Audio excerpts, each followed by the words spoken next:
Hello friends, hi. So today I will teach you how to adjust the taper clearance based upon the one-time revolution method. That means you are going to adjust the tappet for all the four cylinders by using only one revolution. Okay, right. Uh, there are some basic things that you have to remember when studying this. Okay, so I will teach you that. So now just consider the engine that we are going to consider. Say we have an engine, right? The firing order of that engine, let's say 1342. Okay, right. So now I'm going to sketch the firing diagram. Okay. Firing diagram is the diagram that explains or that indicates the order where we receive the power stroke, right? So I will sketch it like this. So I'm going to divide this into 4 columns. This is cylinder 1, this is cylinder 2, this is cylinder 3, this is cylinder 4. So front side cylinder is the cylinder 1. So let's say this is front, right? So now if you are going to consider each and every cylinder,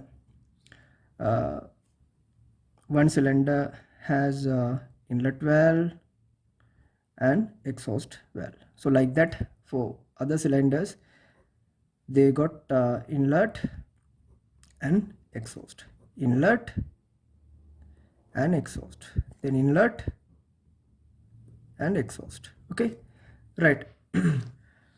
So now let me again divide this into 4 segments, right? Because now actually I'm going to sketch the firing diagram. So 4 cylinders are there, right? So that is why 4 columns. Then again I'm going to divide this into 4 rows, right? Just neglect this part, right? That is just to indicate the exhaust and inlet valves. Okay, so let's say this part, this space I'm going to divide into another 4, right? So another 4 means for the 4 strokes, right? So this is the first stroke, 0 to 180 degrees, then 360 degrees, then 540 degrees, then 720 degrees, right? Okay, so now let's say when considering the firing order, so what is our firing order? That is 1342. Okay, right. So the first power stroke we obtain we get from cylinder 1, so let's say P, right? And the second one after finishing this stroke, right, we are getting the next one. So what is the next one? It is here. Now see, this power stroke ends at here. So then after that we are going to shift to cylinder number 3, P. Then after finishing this, cylinder number 4. After finishing this, then cylinder number 2, because it's 1342. So let's complete the diagram for the rest of the strokes, right? Again I'm telling now don't consider this part, this part as a row or column. That is just to indicate the valves, right? These 4 columns and rows are the ones that we are going to consider for the firing diagram. So let's complete this. We have power, exhaust, suction, compression. Then power here, then after that again we have to continue exhaust, suction and compression, power, exhaust, suction, compression, power, exhaust, suction, compression, right? So now you know that. So let me, okay, so now just consider this line. Okay, so I will put some hatching, let's say here. So this line, 0 degree line, so that is the beginning of the power stroke. So this line if I hatch here, that is the you can say ending of the power stroke or last moment of the power stroke or beginning of the exhaust stroke, right? Something like that. So you clearly have to identify what is this region and what is that region, right? But also, you know, when considering the actual cycle, because usually okay, let's say when you're going to consider the ideal or the theoretical four stroke process, we say when the piston is at TDC, inlet valve opens, right? Then when the piston reaches BDC, inlet valve closes, and also when the piston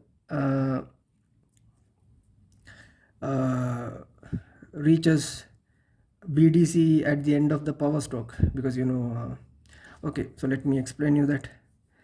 So if you are going to consider the ideal process, okay, so when the piston is at here, suction stroke begins, which is TDC. When piston reaches BDC, suction stroke ends and compression stroke starts, right?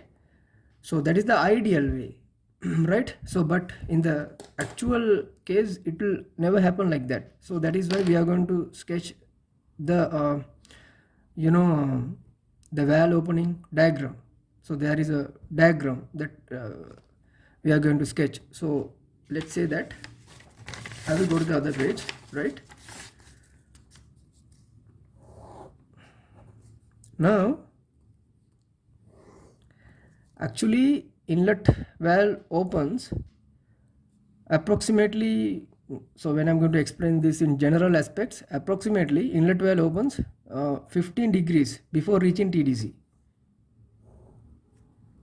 Say 15 degrees before reaching TDC, because in the ideal cycle inlet valve opens right from the beginning when the piston is at TDC, but in the actual scenario, real scenario, inlet valve opens 15 degrees before TDC, then it continues. So but in the theoretical cycle, it has to stop when it comes to BDC, but it will never happen like that. It will go even after that, say approximately yeah, say 55 degrees, it continues. So inlet valve closes, inlet, let's say inlet closes after 55 degrees from the bottom dead center. Inlet valve opens before 15 degrees from the top dead center.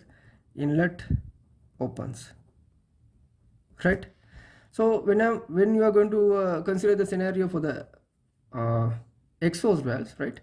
So right at the end of the power stroke, exhaust valve must open. So that means ideally the exhaust valve must open when it reaches BDC, but in the you know real scenario, if I will use another line type, actually exhaust valve opens approximately 50 degrees before BDC. Say exhaust opens, okay, approximately 50 degrees before BDC, right? So then it continues.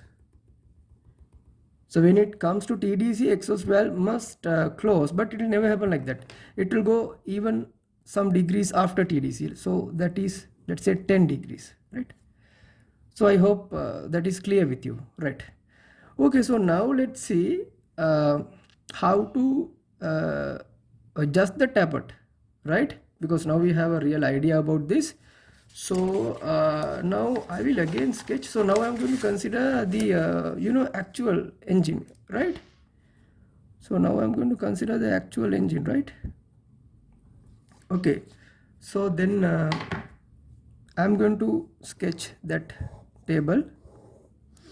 So now I'm not okay, anyhow I will sketch the valves also. Okay, first divide into 4 columns, right? Then again 4 rows, right? Okay, so I will not sketch another row. Okay, I will indicate the valves on top of it. For inlet valve I will put I, for exhaust valve I will put E, okay? for inlet I, exhaust E, inlet I, exhaust E, inlet I, exhaust E. So this is cylinder number 1, 2, 3, 4. You know what is the firing order? So it is 1342, 0, 180, 360, 540, 720 degrees, right? So 1342, first power stroke here, then here 1 3, then here 1 3 4 2 here. Power, exhaust, suction, compression. Power, exhaust, suction, compression. Power, exhaust, suction, compression. Power, exhaust, suction, compression.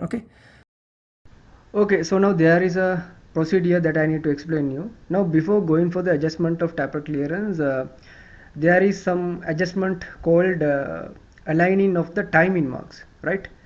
On camshaft sprocket, and then camshaft sprocket over here, right? And the crankshaft sprocket and the sprocket of the injector pump, because there is a sprocket that is connected to the injector pump, and as well as for the camshaft and crankshaft, right? So this process is, we have to adjust the timing marks, right? Because here you can see the timing belt. So how to do that procedure is, there is some cut like thing, or some dot like thing that is placed on the surface of the camshaft sprocket, right? So you have to adjust or align this dot with the timing mark, or that pointer that is made on the case or housing, right? Okay, so when you are going to observe the front housing, there is a timing mark or some pointer made on the housing, so you have to adjust that housing, that pointer, right? So you have to adjust that pointer that is made on the housing with the timing mark that is made on the camshaft sprocket, right? And again, as well as when you are going to consider for the injector pump sprocket also, there is some that is not a dot like thing, that is some sort of a V cut, right? Some little cut is there, right? So this little cut you have to adjust with the pointer or the mark that is made on the housing, right? So you have to adjust this cut that is made on the injector pump sprocket with the pointer or the timing mark that is made on the housing. And also there is another cut that is made on the crankshaft sprocket, because here we have this one, because here we have the crankshaft sprocket. So there, when you are going to consider the crankshaft sprocket, on the crankshaft sprocket itself, there is some cut like thing that is made, right, on the circumference, right? So you have to align or match that cut with the timing mark that is made on the front housing, right? So you have to, altogether you have to match 3 timing marks or 3 pointers, right? Pointer for the crankshaft sprocket and camshaft sprocket, and for the injector pump sprocket. That means when all these 3 pointers are matched, all these 3, 1 2 3, all these 3 pointers are matched, only we can say the first cylinder is at compression TDC, because this is the TDC level. So at this particular time the first cylinder is at compression TDC, while I'm not going to talk about the second cylinder, and I'm not going to talk about the third cylinder. At this time, when you're going to consider the fourth cylinder, this is the fourth cylinder, the fourth cylinder is undergoing valve overlap, right? Here we have valve overlap, right? So when all these marks, timing marks, are aligned, only the first cylinder is at compression TDC, right, at the end of the compression process, while the fourth cylinder is undergoing the valve overlap. At this process only, at this situation, at this scenario only, we are going to adjust the taper clearance for the first cylinder, and the inlet valve of the second cylinder, and exhaust valve of the third cylinder. I'm going to explain the process in the next timeline. Okay, right. So now I told you, after matching all the timing marks, there is a logic that first cylinder is undergoing the compression TDC. That means it has ended the compression stroke and the piston has reached to the TDC level. So at that time, the fourth cylinder is undergoing overlap period. That means exhaust valve is just about to close, and when the exhaust valve is just some few distance away from the closing position, the inlet valve will open. So that means there is a particular period that both inlet and exhaust valves are open. When the exhaust valve is on the way to the ending and little bit before the ending position, the inlet valve will open. So that is simply valve overlap. That means both the valves are open, so you cannot keep any clearance, right? Because we have to keep that tapered clearance in order to give some allowance for the thermal expansion. So that expansion we give when the valves are closed, right? Not when they are open. So now see, after compression, no doubt, what is the next stroke that you have? Whether it is theoretical or actual, after compression, what is the next stroke that you have? Power stroke, right? So definitely both the valves must be closed. So then you can put the tapered adjustment for inlet and exhaust valves of the first cylinder. You got it, right? Okay, because I explained that earlier. Okay, doesn't matter, I will say that again. Definitely after compression, we have power stroke. So definitely both inlet and exhaust valves are closed in this process, in this situation. So you can keep the tapered adjustment for here, and at the same time fourth cylinder undergoing valve overlap, right? So now we have adjusted tapered clearance for inlet and exhaust of this one, and nothing for the fourth cylinder. Now let's just say now at the end of the compression TDC, okay, now at the end of the compression TDC, what can you tell about the condition of the second cylinder? Second cylinder is at the end of the power stroke, right? When the first cylinder is at the end of compression stroke, that means while the piston in the first cylinder is at compression TDC, when you are going to consider the second cylinder, right, it is at the ending process of the power stroke, right? But when you're going to consider the actual valve timing diagram, right, exhaust valve will never wait until the power stroke finishes, right? Some degrees before the power stroke, the exhaust valve will open to pass out the exhaust gas. So definitely in this process, right, even before the ending, like even before the ending of the power stroke, some degrees before, the exhaust valve is open. So you cannot do any adjustment for the exhaust valve, but you can do adjustment for the inlet, right? Because for the suction stroke we have some time. So definitely when it is at this level, at the end of power stroke region, right? So at the end of this situation, just after the power stroke at 720 degree line, if you're going to consider, definitely exhaust valve is open, but inlet valve definitely must close, right? Definitely inlet valve must at the closed position, because after that we have exhaust. So you can put adjustment for the inlet. Okay, right. So then you are going to consider again for the suction stroke. So now if you're going to consider the suction stroke, see, this is the beginning of the suction stroke, right? This is where the suction stroke begins, and this is where the suction stroke ends. So even though the suction stroke ends after some degrees, I told you some degrees like 55 degrees, even after the suction stroke, the inlet valve is open. So you cannot do inlet valve adjustment for this one, but you can do tapered adjustment for the exhaust valve, because after the suction process we have compression, right? So definitely exhaust valve must get closed. So you can keep tapered adjustment for the exhaust valve. Got it? Right. So now I hope you got it.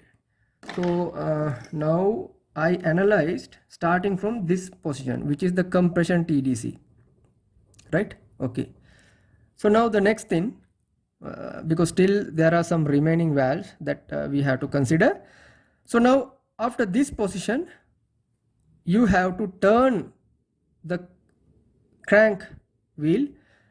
You have to turn the crank wheel by one complete revolution, right? One complete revolution means approximately 2-stroke durations. That means definitely 2 strokes must have passed. Starting from this position, you are going to turn 1 revolution. That means starting from here, 1 revolution means again go up, because this is a cycle, you have to continue. See, 1 revolution means here to here 180, half of a revolution, then another 180, 360 degrees. That means now one complete revolution has finished starting from here, because again you have to, because people know this position, you know, this line, right? This line and this line are actually coinciding, right? This line, this 720 degree line and this 0 degree line are actually coinciding, right?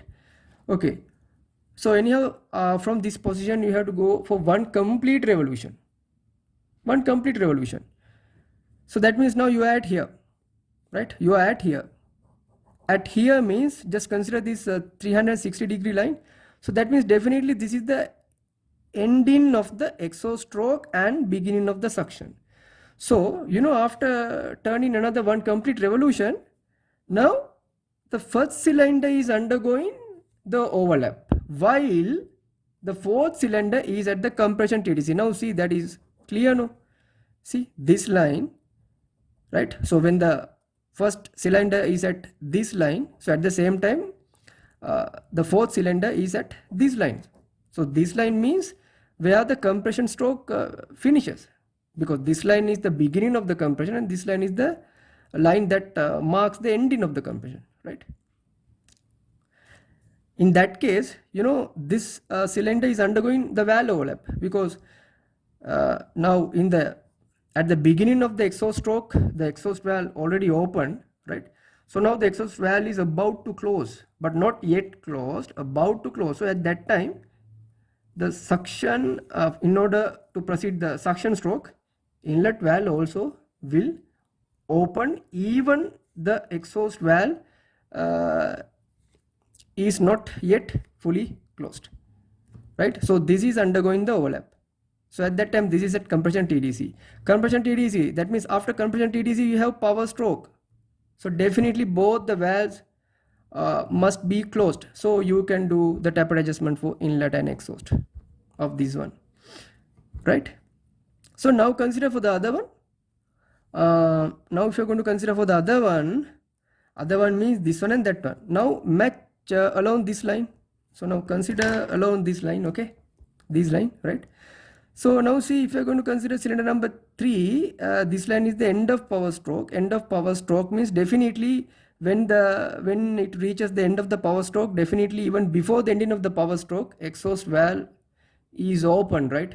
So definitely you cannot do any adjustment for the exhaust, because exhaust we have already done. So, but you know, you can do adjustment for the inlet valve, because if you're going to consider this region, right? Because after power stroke, because generally in the power stroke both inlet and exhaust are closed, but in the actual cycle, exhaust valve is open, and after after this power stroke we have exhaust.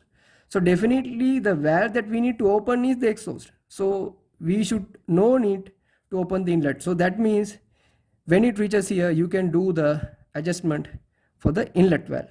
Got it, right? So then match up to here. So now here suction, even after the ending of suction, I told you the suction process continues to get some more air. So that means definitely inlet valve is open at that time, right? Okay, so definitely inlet valve is open at that time, because even after finishing the suction stroke, the inlet valve is open in order to suck some more air, right?